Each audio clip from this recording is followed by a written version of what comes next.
বাংলাদেশে প্রতিদিন হাজার হাজার মানুষ বাসে করে যাতায়াত করে। এই যাত্রায় যদি আপনার শেষ যাত্রা হয়ে যায় তাহলে কতটা ভয়ঙ্কর হবে। বাংলাদেশে এমন কিছু বাস সার্ভিস আছে যেগুলোর নাম বারবার এসেছে দুর্ঘটনা, বেপরোয়া গতি এবং ভয়ঙ্কর সড়ক দুর্ঘটনার খবরের শিরোনামে। আজকের ভিডিওতে আমরা দেখাবো বাংলাদেশের এমন 5টি বাস সার্ভিস যেগুলো সবচেয়ে বেশি দুর্ঘটনার সাথে আলোচিত হয়েছে বিভিন্ন সময়। তবে ভিডিও শুরু করার আগে একটা কথা পরিষ্কার করে বলি, এই ভিডিও কোনো কোম্পানিকে ছোট করার জন্য না, এটি বিভিন্ন সময়ের আলোচিত দুর্ঘটনা, মানুষের অভিজ্ঞতা ও সড়ক নিরাপত্তা নিয়ে সচেতনতা তৈরির উদ্দেশ্যে বানানো। তো চলুন বন্ধুরা শুরু করা যাক। 5 নম্বরে আছে মামুন এন্টারপ্রাইজ। বাংলাদেশের দক্ষিণ পশ্চিমাঞ্চলের যাত্রীদের কাছে পরিচিত একটি নাম হচ্ছে মামুন এন্টারপ্রাইজ, কিন্তু সমস্যা হচ্ছে এই বাস নিয়ে যাত্রীদের অনেক অভিযোগ রয়েছে, যেমন অতিরিক্ত গতি, ঝুঁকিপূর্ণ ওভারটেকিং এবং ফিটনেসবিহীন গাড়ি নিয়ে। অনেক সময় দেখা যায় পুরনো বাসগুলো ঠিকভাবে মেইনটেইন না করেই রাস্তায় নামিয়ে দেওয়া হয়। আর আমাদের দেশের হাইওয়েতে যখন 2টা বাস রেস শুরু করে তখন দুর্ঘটনার ঝুঁকি কয়েক গুণ বেড়ে যায়। 4 নম্বরে আছে রয়্যাল পরিবহন।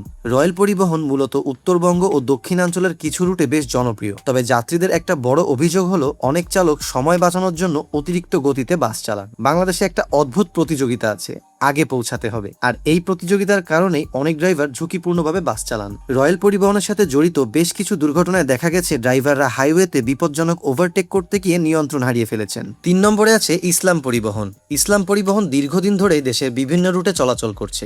বিশেষ করে লং রুটে এদের বাস অনেক দেখা যায়। তবে বিভিন্ন সময় এই বাসের বিরুদ্ধে উঠে এসেছে বেপরোয়া ড্রাইভিং এর অভিযোগ। অনেক দুর্ঘটনার পর যাত্রীরা জানিয়েছেন বাসের গতি এত বেশি ছিল যে মনে হচ্ছিল ড্রাইভার রেস করছে। আরেকটা ভয়ঙ্কর বাস্তবতা হচ্ছে বাংলাদেশের অনেক বাস ড্রাইভার দিনে 12 থেকে 16 ঘন্টা পর্যন্ত গাড়ি চালান। একবার ভাবুন তো, একজন মানুষ যদি এত দীর্ঘ সময় স্টিয়ারিং ধরে থাকে তাহলে তার মনোযোগ কোথায় চলে যায়। 2 নম্বরে আছে এনা ট্রান্সপোর্ট। এনা ট্রান্সপোর্ট বাংলাদেশের অন্যতম পরিচিত একটি বাস সার্ভিস। বিশেষ করে ঢাকা সিলেট রুটে তাদের আধিপত্য অনেক। এনা ট্রান্সপোর্টের অনেক বাস আধুনিক হলেও বিভিন্ন সময় ভয়াবহ দুর্ঘটনার খবরের কারণে এই কোম্পানির নামও সমালোচনায় এসেছে। বিশেষ করে রাতের বেলায় অতিরিক্ত স্পিড এবং হাইওয়েতে ঝুঁকিপূর্ণ চালনার অভিযোগ বহুবার উঠেছে। লিস্টের 1 নম্বরে আছে হানিফ এন্টারপ্রাইজ।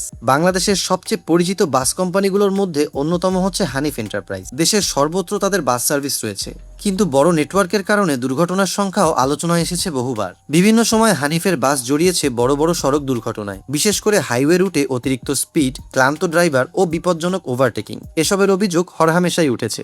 তবে একটা কথা না বললেই নয়, এখানে শুধু ড্রাইভারেরই ভুল না। খারাপ রাস্তা, ফিটনেসবিহীন গাড়ি, দুর্বল ট্রাফিক নিয়ন্ত্রণ সব মিলিয়েই তৈরি হয় এক ভয়ঙ্কর পরিস্থিতি। তো বন্ধুরা, এই ছিল আমাদের সবচেয়ে বেশি দুর্ঘটনায় জড়ানো 5টি বাস কোম্পানি। ভিডিওটি যদি ভালো লাগে অবশ্যই একটি লাইক দিয়ে চ্যানেলটি সাবস্ক্রাইব করে আমাদের সাথেই থাকবেন।